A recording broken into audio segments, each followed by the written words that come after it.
Howdy folks, and welcome back to Home with the Gnome, where this time around I'm going to be taking a stab at cooking Kevin's famous chili from the American version of the TV show The Office. Full disclosure, I've never cooked a chili before. So this has the potential to go hilariously wrong. Luckily, I'm going to be following the recipe from Binging with Babish, a fantastic food channel right here on YouTube. I highly recommend it. So, ingredients. I'm going to be using some chicken stock. I have a can of peeled plum tomatoes. Possibly the single most important ingredient are my dried chilies, which I'm going to be using to make my own chili spices. Nothing too fancy. I have some aji reds and I have some chipotle moritas. The choice of chilies is of course entirely up to you. Stick a couple of habaneros in there if you want an extra kick, but I like my chilies nice and dark and smoky. Now, as many of you are aware, I do not like onions, but we're going to need to be using onions for this. And unfortunately, I don't have any cumin seeds in order to toast and grind my own cumin powder, so cumin powder, oregano, jalapenos, kidney beans, garlic, salt and pepper to taste, and of course, your protein of choice. In this case, I have 1 kilogram, or about 2 pounds of braising steak. Braising steak is a very cheap cut of beef, and that's fine because that means this is going to be a very, very cheap meal. Braising steak is definitely not the best cut of steak. It's actually quite tough and stringy, but it's going to be cooking for at least 3 or 4 hours, so that isn't going to be a problem.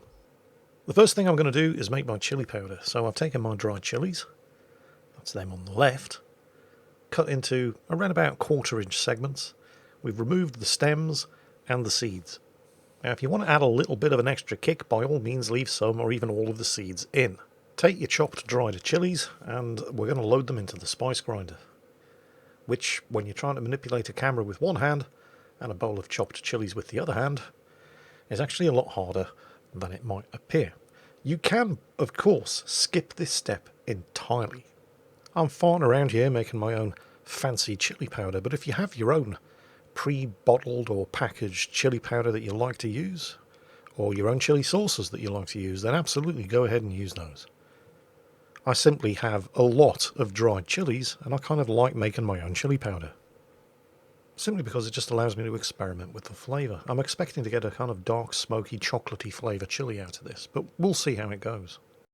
If you are going to the trouble of grinding your own chilies, be careful to have your face nowhere near the top of the chili grinder, and try not to breathe in when you open the lid. But there we go. That's my chili powder. Actually, there's still a fair amount of chili powder in the top as well, but we'll get all of that out. Next, we take our chili powder, we mix it up with 3 tablespoons of corn flour, a generous helping of oregano, and half a tablespoon of cumin powder. Strictly speaking, the recipe calls for cumin seeds toasted and then crushed and ground, but I don't have those, so cumin powder it is. Now we're going to add some of the chicken stock. This is where I screwed up the recipe.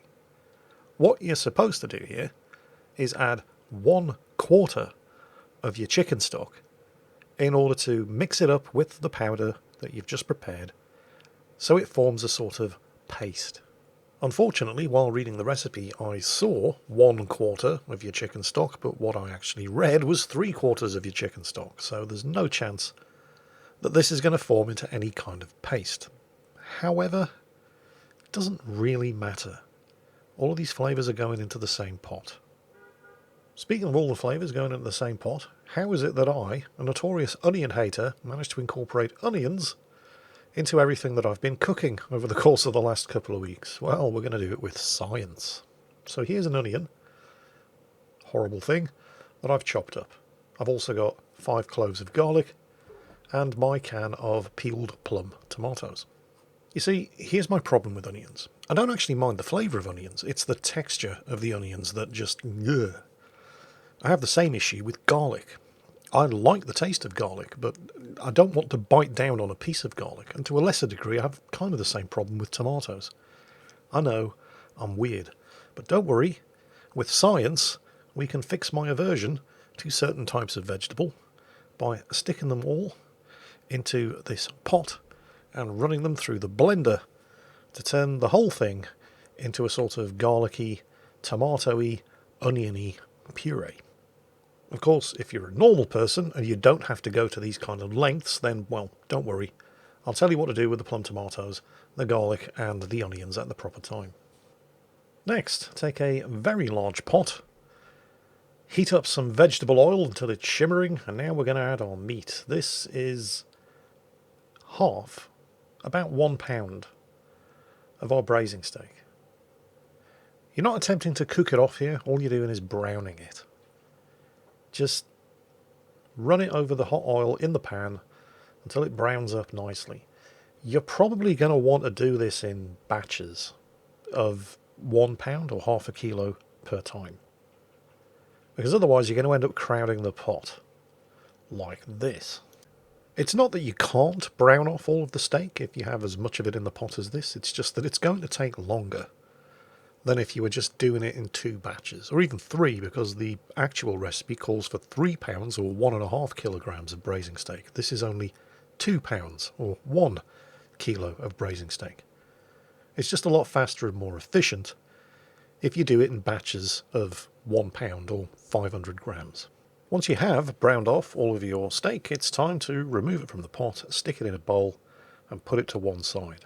At this stage, the meat is incredibly tough and stringy, but don't worry, that's not going to be a problem. We've barely begun cooking it. And there it is.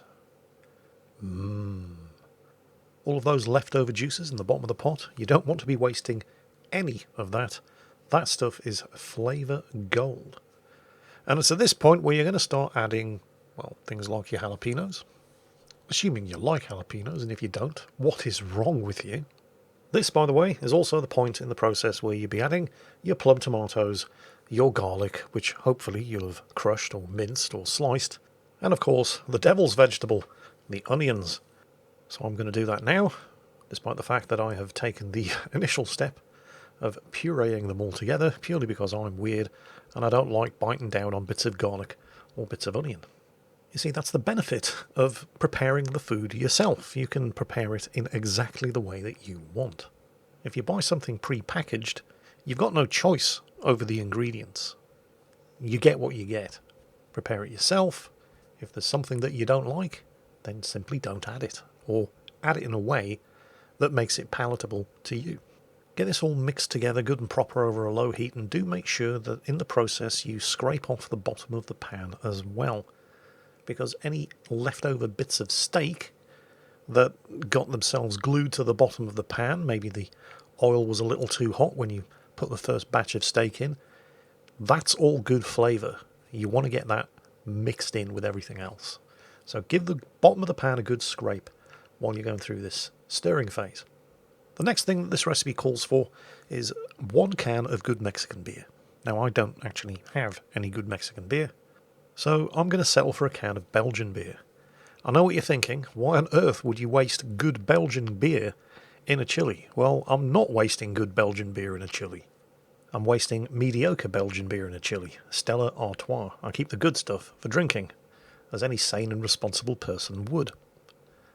Although I'm not going to use all of it in the chili. I will be finishing off the rest myself. Not long to go now. We're nearly done. Next, we're going to add the kidney beans. You don't absolutely have to use kidney beans for this. I mean, the recipe calls for it, and I happen to really like kidney beans, but if you don't like kidney beans, pinto beans are a perfectly acceptable substitute. Next, we're going to add 2 tablespoons of brown sugar. If you don't have brown sugar, I suppose you could probably use just regular granulated sugar, and it almost certainly wouldn't make that much of a difference.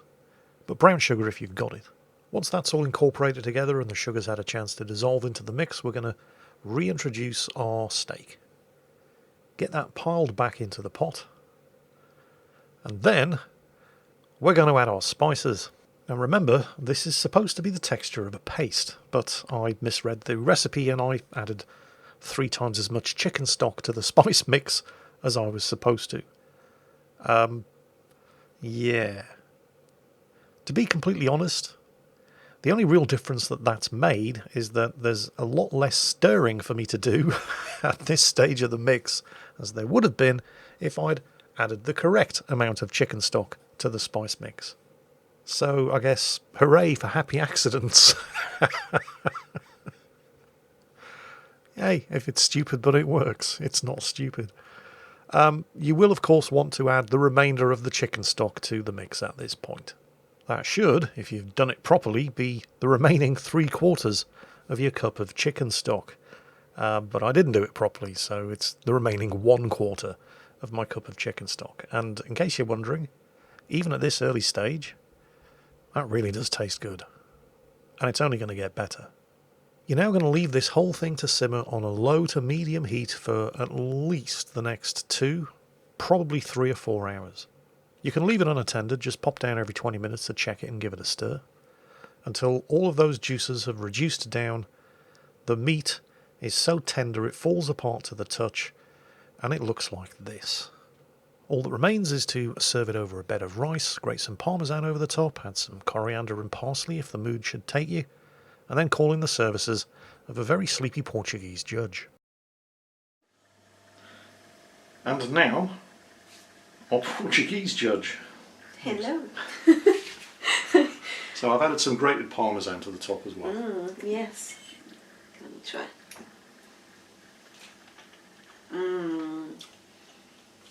This is the nicest thing I could wake up to.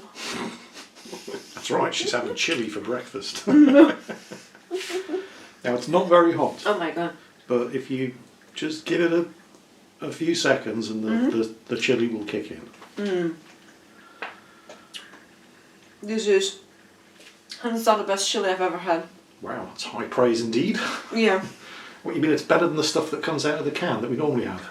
Yeah. Which is pretty good.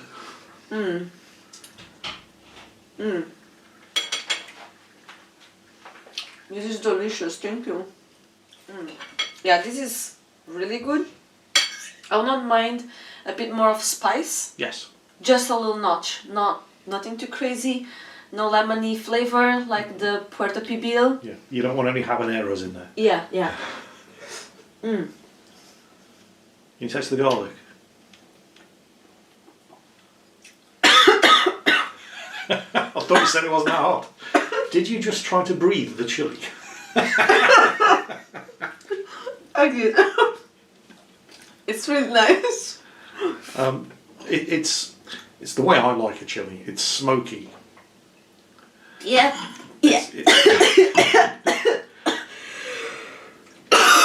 Don't worry, we'll cut this bit out. Please don't. Yeah, I'm dying. I like my chili with a smoky flavour. Yeah. A bit of spice, a bit of kick. I'll admit I have tasted it. It could have done with a little bit more kick. But the meat is so tender. It really is. It just falls apart in your mouth. So, that one's a success. That's Kevin's famous chili from the American version of The Office, courtesy of Binging with Babish, although I did slightly change the recipe up a little. Right, now I'm going to get me some. Thank you so much. Oh, and here comes Boo. Looks like he wants to have some. Hey, Boo. No Boo. No Boo. He's getting really excited. He can smell the chili. It's not for little dogs. Anyway. No porky noises. Take care, folks.